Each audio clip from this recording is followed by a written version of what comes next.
Há palavras que a maioria das pessoas não consegue dizer sobre si própria. Não é por falta de razão, mas talvez por medo do que possa acontecer quando as dizemos.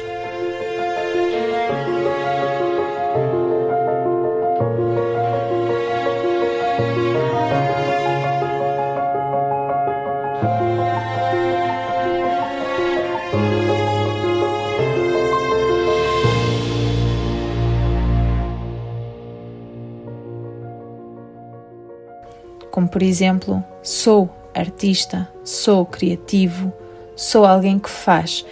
Porque dizê-las em voz alta parece uma espécie de arrogância ou mentira, ou as duas coisas ao mesmo tempo, e por isso a maioria de nós encontra um meio termo mais seguro. É só um hobby, estou a experimentar, não sou bem artista, gosto só de fazer coisas. Essa linguagem é mais segura e provavelmente ela tem um custo. Estudos mostram que quase toda a gente se envolve com atividades criativas, mas apenas uma em cada 4 pessoas se considera criativa. E isto não é coincidência, é o resultado de décadas de mensagens recebidas sobre o que conta, o que é suficientemente bom, o que tem direito ao nome, porque os olhares dos outros definiram cedo o que podíamos ser. Não eram sempre olhares maus, eram olhares críticos, atentos, que avaliavam, como por exemplo um professor que disse que não tínhamos jeito, um pai que perguntou para que servia aquilo, alguém de quem gostamos e que ficou em silêncio quando mostramos algo que fizemos, e com o tempo esses olhares externos tornaram-se os nossos olhares internos, eles instalaram-se e começam a fazer o trabalho sozinhos. O que vão pensar agora de mim?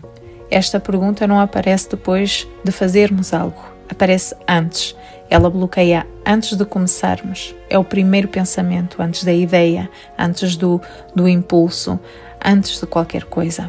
No livro Caminho do Artista, de Julia Cameron, ela tem um nome para estas vozes.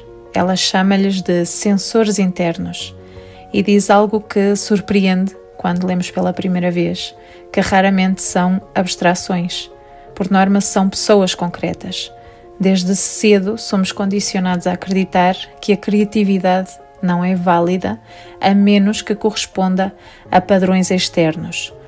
O medo do julgamento mantém as pessoas em silêncio, porque dizer eu sou artista parece um convite à avaliação.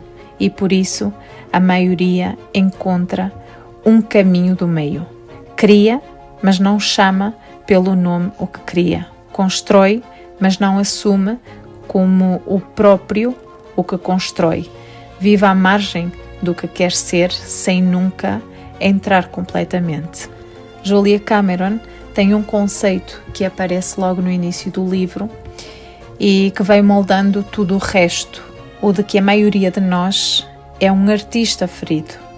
Não no sentido dramático da palavra, mas no sentido de que houve um momento ou vários momentos em que a nossa expressão criativa foi recebida de uma forma que nos ensinou que era perigoso continuar. Às vezes foi explícito, às vezes foi subtil, mas o resultado foi o mesmo. Aprendemos a esconder, a guardar, a fazer só quando tínhamos a certeza de que ninguém estava a olhar ou a não fazer de todo. E há uma figura que ela descreve com muito cuidado, que é o artista sombra. São pessoas tão intimidadas para se tornarem artistas, com tão pouca crença no seu próprio valor, que nem reconhecem que têm um sonho criativo. Em vez disso, elas orbitam em torno da criatividade de outros. Elas namoram, casam ou trabalham com pessoas que seguem ativamente a carreira artística que elas próprias desejam em segredo. Como, por exemplo, um gestor de uma editora que nunca escreveu o seu próprio livro, a pessoa que passa horas a apoiar o trabalho criativo dos outros, mas não toca no seu, o crítico que sabe tudo sobre arte, mas nunca faz, E Julia Cameron diz que isto não é coincidência, é uma forma de estar perto do que se deseja sem nunca ter de arriscar a exposição de o querer diretamente. E a maioria de nós reconhece aqui em diferentes graus, porque o artista sombra não é uma categoria fechada, é uma variação e grande parte das pessoas vive algures nele. E é exatamente aqui que a questão da identidade se torna mais urgente, porque enquanto orbitamos em torno do que queremos ser, sem nunca o nomear, estamos protegidos. O nome não foi dito, o risco não foi assumido, mas também não há caminho. Não há um eu criativo que possa crescer porque nunca foi reconhecido. Julia Cameron não fala em descobrir a criatividade, ela fala em recuperá-la, e esta distinção é importante porque recuperar implica que algo foi perdido, ou mais precisamente que foi suprimido, que estava lá e foi coberto por camadas de adaptação de medo, de mensagens recebidas ao longo dos anos. O processo não é construir uma identidade nova do zero, é desenterrar algo que sempre existiu e que foi sistematicamente abafado. Ela argumenta que toda a gente nasce criativa, mas esse dom natural é bloqueado pelo medo, pela dúvida e pelo condicionamento social. O programa que ela propõe ao longo do livro não ensina criatividade, ela remove o que a está realmente a cobrir. E diz algo também que inicialmente parece um pouco estranho, mas que faz sentido. Quanto mais nos demoramos nele, que este processo tem muito de luto, porque ao recuperarmos a parte criativa de nós próprios, também nos confrontamos com tudo o que não fizemos, com os anos em que esteve suprimida, com as coisas que podíamos ter criado e não criamos, e realmente isso dói, de uma forma silenciosa, mas real. E uma das ferramentas centrais do livro, que são as páginas da manhã, todos os dias, logo ao acordar, escrevermos 3 páginas à mão, sem tema, sem estrutura, sem tentar escrever bem. Quando lemos isto pela primeira vez parece um exercício de escrita, mas não é. É um exercício de silenciar este sensor antes de ele se instalar completamente. Julia Cameron descobriu que escrever logo ao acordar, antes do café, antes de qualquer estímulo, abre acesso a uma voz mais direta, mais honesta, mais nossa. Então as páginas da manhã não são para ser lidas nem guardadas, são para esvaziar o ruído e encontrar o sinal que estava por baixo.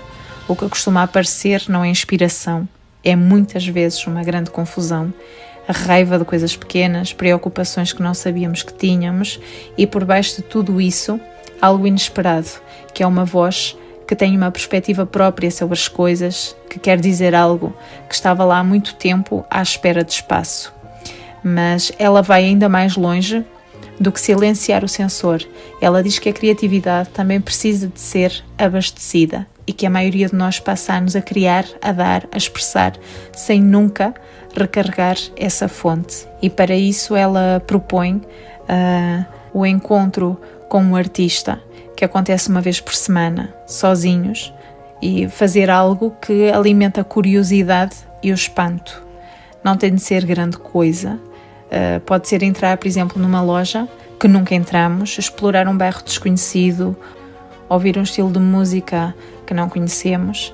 A ideia, ela realmente parece frívola, mas o argumento que ela utiliza é que a criatividade não funciona só no sentido de saída. Sem distrações e com espaço, somos lançados de volta para o mundo sensorial.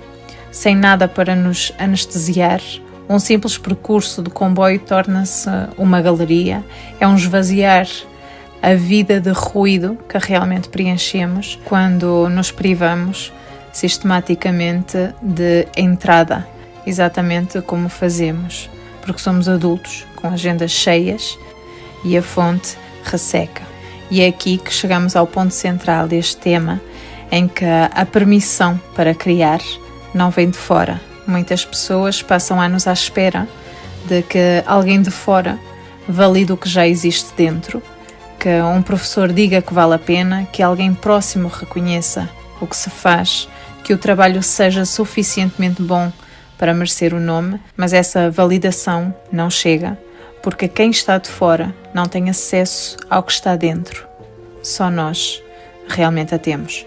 E chamar a si próprio artista não é reclamar perfeição, é recuperar um direito humano inato, e essa mudança pode ser profundamente libertadora para quem luta com a autoestima criativa. O nome talvez ainda esteja a formar-se, mas já existe, está a tomar forma em tudo o que se faz quando ninguém está a olhar, no reconhecimento interior que acontece quando o que fazemos é realmente nosso. Por isso, eu não te pergunto se tens talento, não te pergunto se és criativo. A pergunta que gostaria de deixar aqui é outra e que vai, de certa forma, ao centro deste tema, é: de quem estás à espera para te dares essa permissão?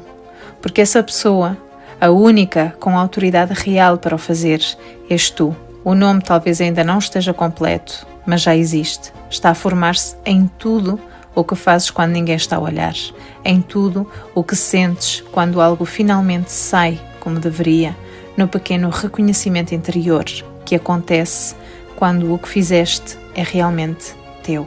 E isso é o início do caminho.